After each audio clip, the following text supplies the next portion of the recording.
All right, the story of the night, Kingy, was something that Chris Fagan told us about before the game, and a change in their mode. Yeah, he's the last 4 or 5 weeks they've been more aggressive. They've been more corridor.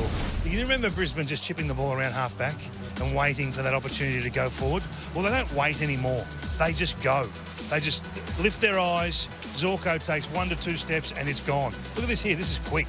So if you're a Carlton defender behind this, you really don't get much of an opportunity to locate your opponent or to get dominant positioning. There's no opportunity for pressure. So you're defending against pure all the time. But again, that's why you need to have your Zorkos, your Wilmots, and these type of players across half-back that can go bang.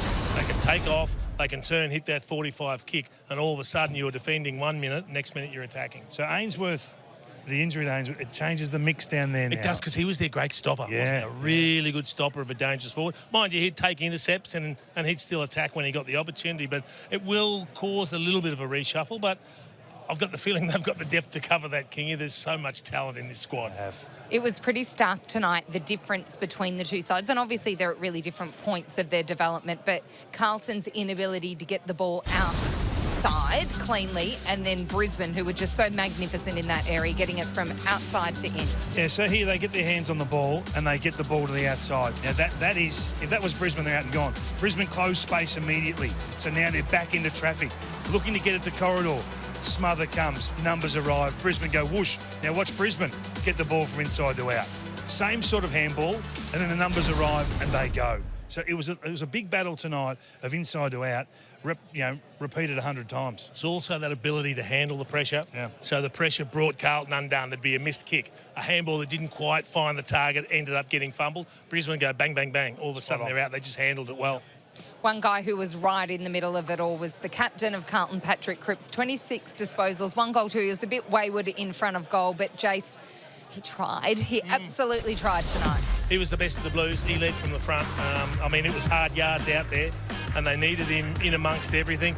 The only thing he doesn't do, perhaps, is finish by foot. He kicked 1 goal, 2, could have kicked 3 goals. A couple of very, very kickable goals by his standard. That's one of them there that he missed. But what you can never question is his work rate, his desire, and his ability to get down and dirty, to get inside, and to bring his teammates into the game. Yeah, so he had 9 clearances, and you're right, his relationship with Pitternet is absolutely terrific. Zorko, so you look at the guys that can have 7 score involvements or more with that sort of volume. Zorko does it with 28, so too Dunkley, Rayner with 22, Bailey with 21, and McCluggage with only 18 has 8 score involvements. So that's the difference. Carlton they just lack class. What does tonight mean, Jace, in the big picture for Michael Voss and his future and where this club's at? Well, the one thing I said early in the week I wanted to see was effort. I saw effort tonight from the Blues. What they don't have is the ability to match the top teams for talent, for skill, for execution.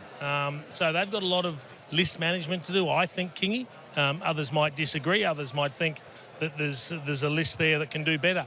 I think they're probably around the middle of the table with the quality that's on their list at the moment.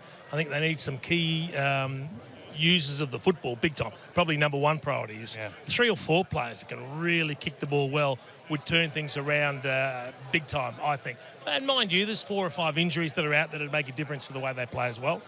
I think they just have to, or Michael has to ensure there's no blowout loss, that he doesn't have the game where you say, you know what, it's all over for one man. That could have been 80 points. It could have been tonight. So they get through tonight. There's winnable games on the way home. I know they got Melbourne and Port Adelaide, I think, at the MCG, and one other.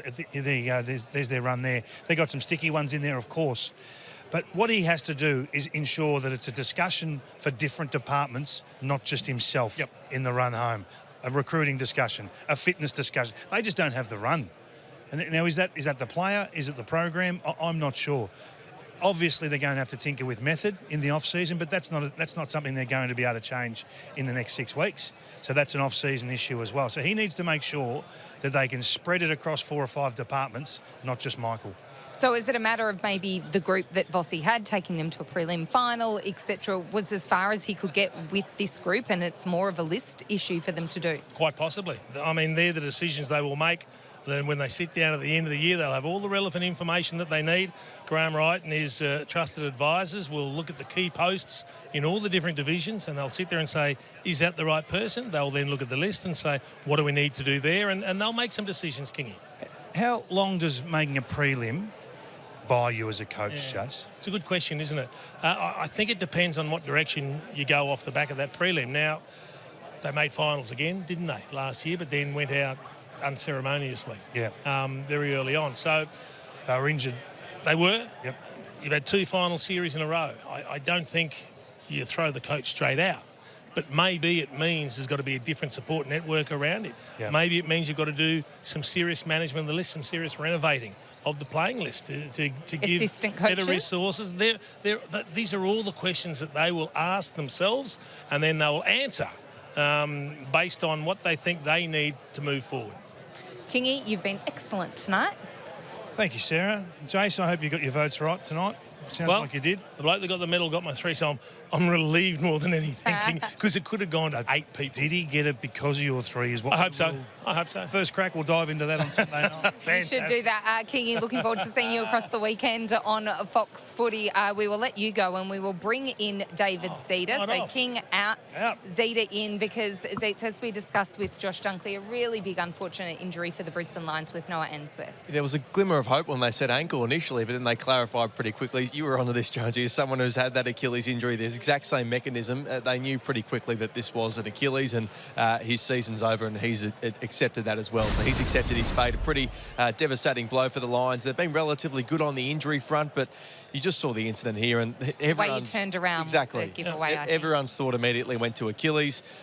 Clearly, they came from the ground and thought potentially an ankle, and then it was quite apparent pretty quickly he has done his Achilles. So that's obviously the rest of his season over. So a big blow for them, and a big blow for Noah Answorth, who is a really solid player for them. Scary to think that Sarah Jones actually drove herself home after tearing her Achilles. In a Tough manual, as nails. a manual Correct. car, Jace. Correct. I've been told. Super duper tough. No one helped me. Orazio Fantasia, how's he doing? Because he has had a wretched run with injury. He has, and no matter what club he goes to, he just can't seem to escape the injury curse that seems to be over his head. And yet again, a hamstring concern that saw him subbed out of the game pretty unceremoniously. So they'll get scans on that to see what the extent of the damage is. Adam Sard is tracking to be available next week, which is good news for the Blues. Harry Mackay's also getting close after that knee clean-up. Jack Silvani as well, also potential for round 19. So they could get some troops back, but they just can't seem to get everyone out there at once. But potentially 3 key-ins next week, depending on the availability. Umpire contact, it just won't go away. Well, there were 2 really interesting cases with this, weren't there? So the first one here, this was just, I think the umpire again, Brad Scott was going on about this last week, saying, I've told the umpires, even when I was at the AFL, I tried to get them out of the corridor. I was told just pretend they're invisible. Not that easy when you bump into them as you did there. So that's one instance there. Well, we sit there and say, be out of the corridor. The ball's on the boundary line, so he can't be on the boundary line. So where does he go? This is the issue, Jace. What Greg Swan's here at the moment. He's going to be going to AFL House very soon. How's he going to fix it? I don't know. I don't know what the answer is. All I know is we need to be more aware of the umpires because there's too many of them getting hit, and they're completely unprotected when that happens. Is 4 working?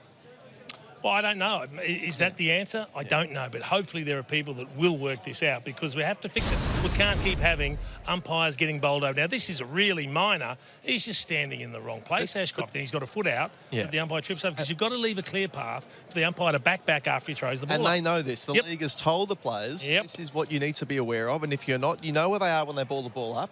And if you're not there, and if you do make contact, even if it's fleeting, you're held responsible. So a fine's probably coming his way as a result of that. That's just the reality of it.